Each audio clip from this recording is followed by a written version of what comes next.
اچھا، کچھ لوگ کہتے ہیں تبیان لکل شیء، قرآن کے الفاظ ہیں کہ ہر شے کا، کل شیء ہر شے کا روشن بیان، تو وہ کہہ دیتے ہیں کل شیء سے مراد بعض چیزیں ہیں، اللہ کل فرما رہا ہے اور یہ بعض کہہ رہے ہیں۔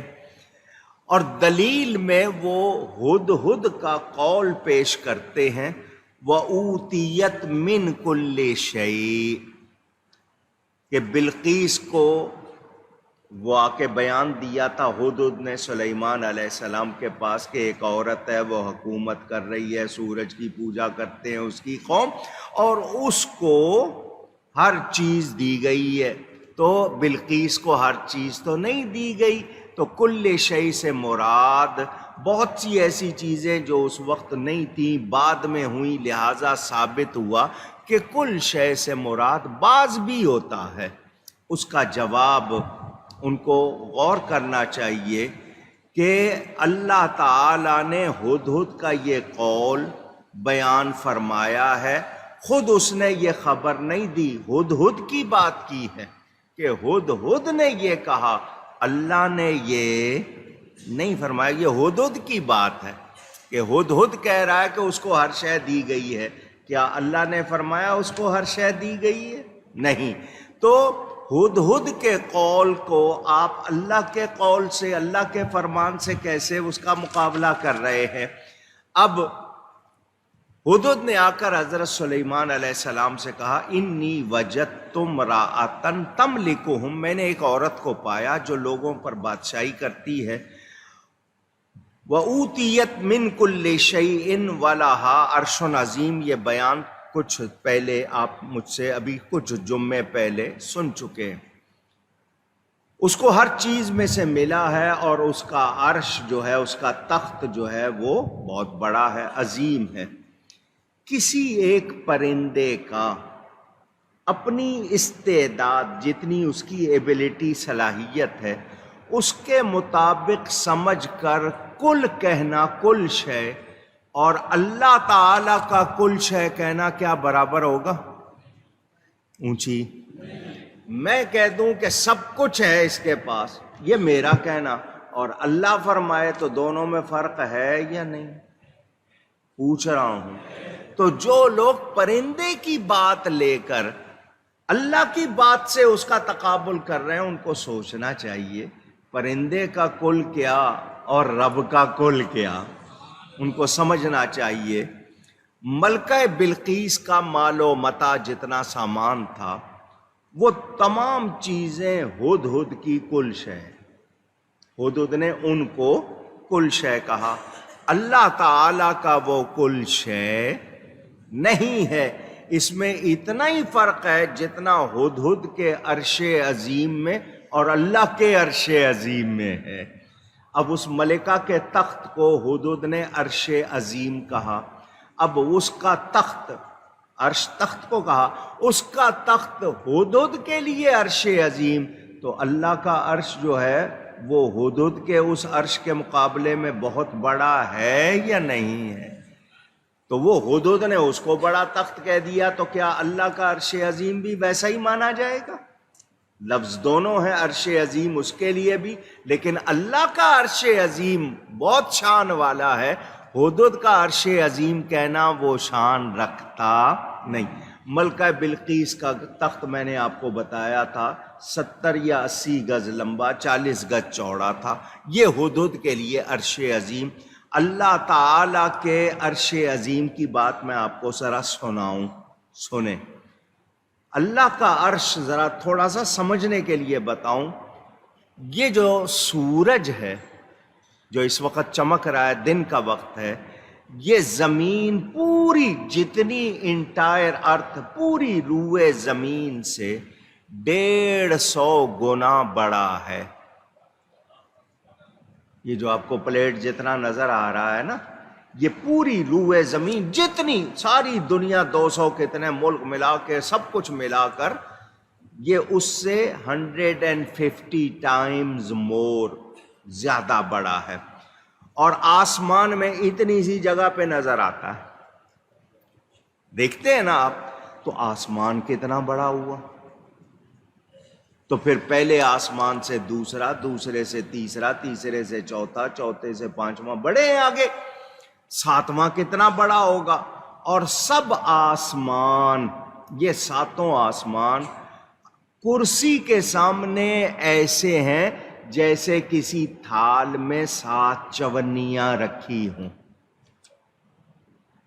کرسی کے سامنے یہ ساتوں آسمان ایسے جیسے کسی بہت بڑے تھال میں 7 درم یعنی چونیاں رکھی ہوں. پھر کرسی عرش کے سامنے ایسی ہی چھوٹی ہے. یہ تو کرسی کے سامنے آسمان، اور پھر عرش کے سامنے کرسی کی حیثیت بھی اتنی سی ہے. اس سے اندازہ کر لیا جائے کہ عرش کتنا بڑا ہے.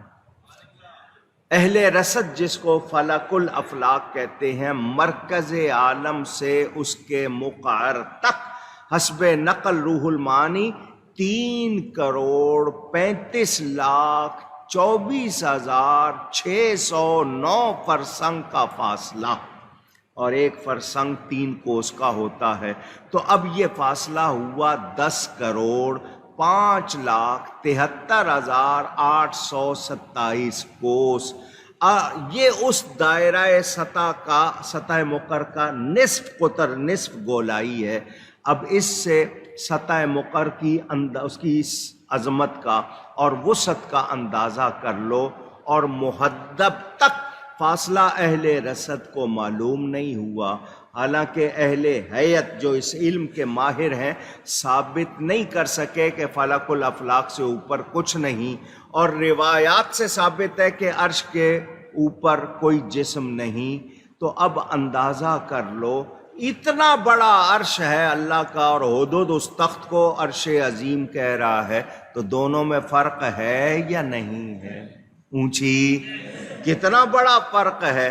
تو اب ان اللہ علی کل شیء قدیر، الا انہ بکل شیء محیط وہو بکل شیء علیم وہو رب کل شیء، اللہ خالق کل شیء، وان اللہ قد احاط بکل شیء علما، فسبحان الذی بیدہ ملکوت کل شیء، ان اللہ علی کل شیء شہید، واللہ علی کل شیء وکیل، وربک علی کل شیء حفیظ. ان سب میں کل شے کے الفاظ آئے ہیں، قرآن کی آیتیں سنی ہیں، میں نے آپ کو 10 سنائی ہیں.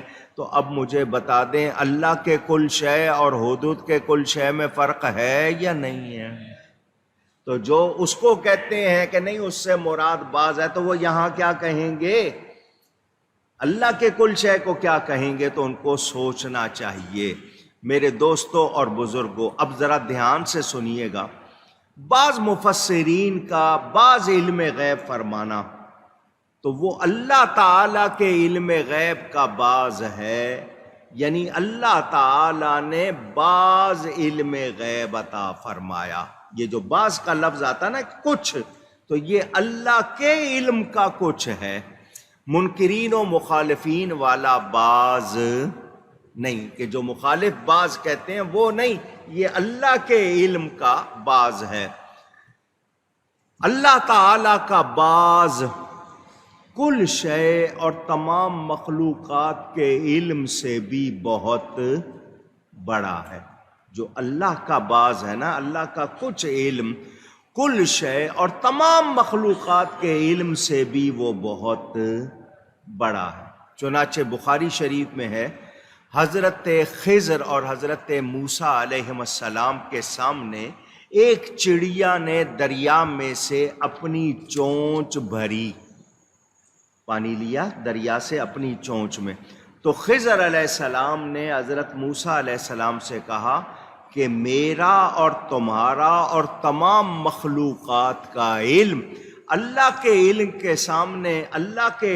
کے سامنے اتنا ہی ہے جیسے دریا کے پانی کے، پورا دریا کا پانی سامنے ہے، اس چڑیا کی چونچ میں جتنا پانی گیا ہے اتنا علم ہے مخلوق کا. سمجھ آئی بات؟ سب کا علم اللہ کے سامنے.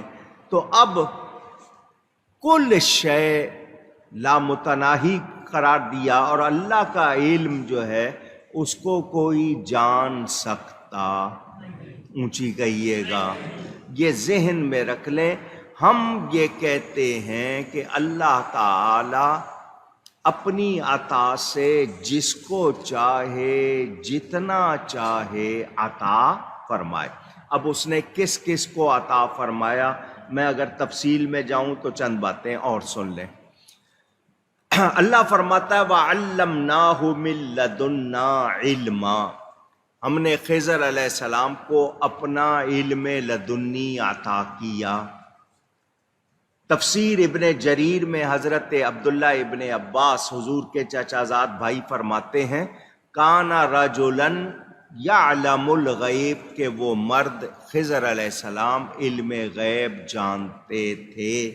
تفسیر بیضاوی میں وہ علم لدنی جو اللہ نے ان کو سکھایا وہ علم غیب ہے۔ روح البیان میں ہوا علم الغیوب، وہ غیبوں کا علم ہے، یعنی علم باطن۔ یہ اللہ نے سکھایا کن کو؟ حضرت خضر علیہ السلام کو۔ اللہ نے غیب کا علم ان کو عطا کیا، سکھایا۔ اب ذرا ایمان سے بتاؤ، شان خضر علیہ السلام کی زیادہ ہے یا میرے نبی کی؟ سنتے رہیں، آگے سنیں۔ اب وہ آیتیں میں سنانے لگا ہوں آپ کو جن سے یہ لوگ نفی ثابت کرتے ہیں کہ علم غیب نہیں ہے، تاکہ آپ کو پتا ہو۔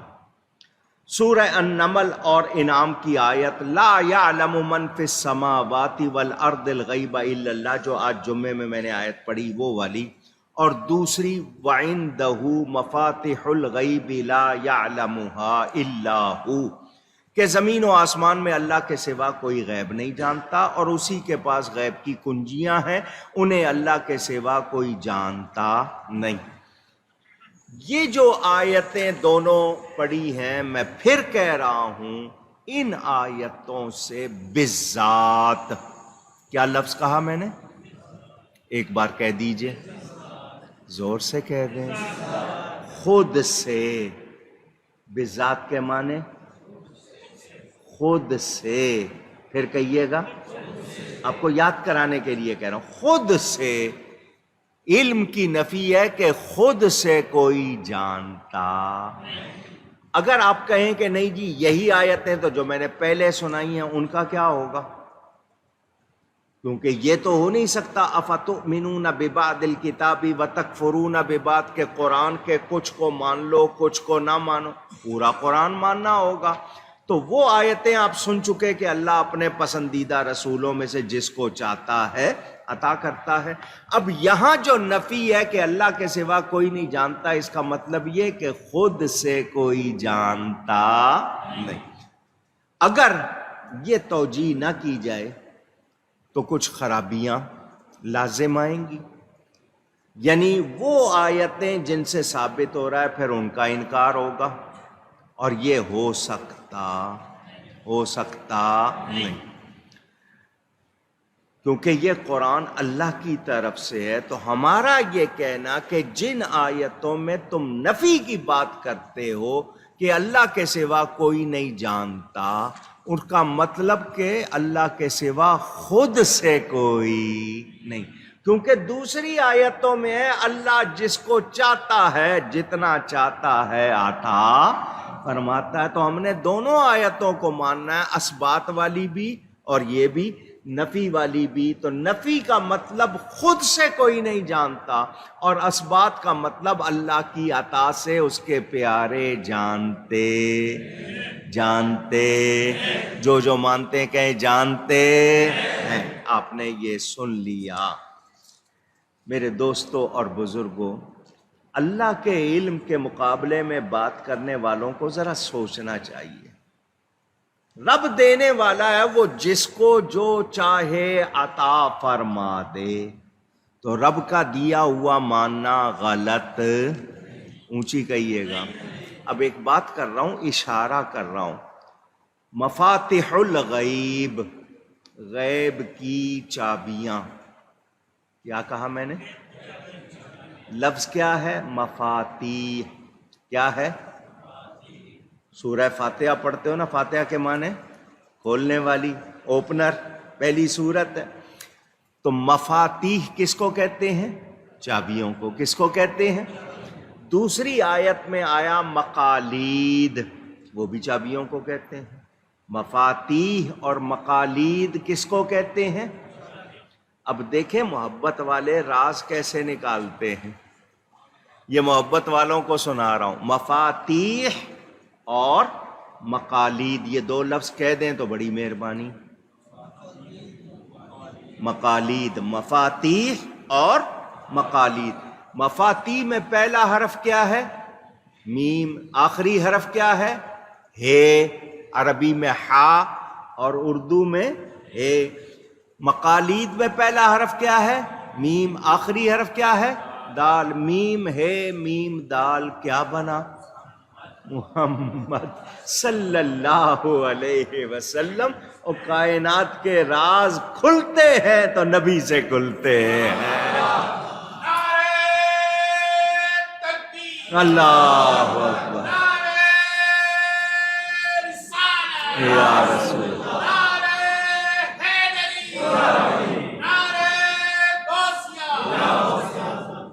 اللہ دے نبی کو ملے تو ہم مانتے ہیں، ہم انکار. جو نہیں مانتے وہ لفظ نبی کے معنی تو بتائیں.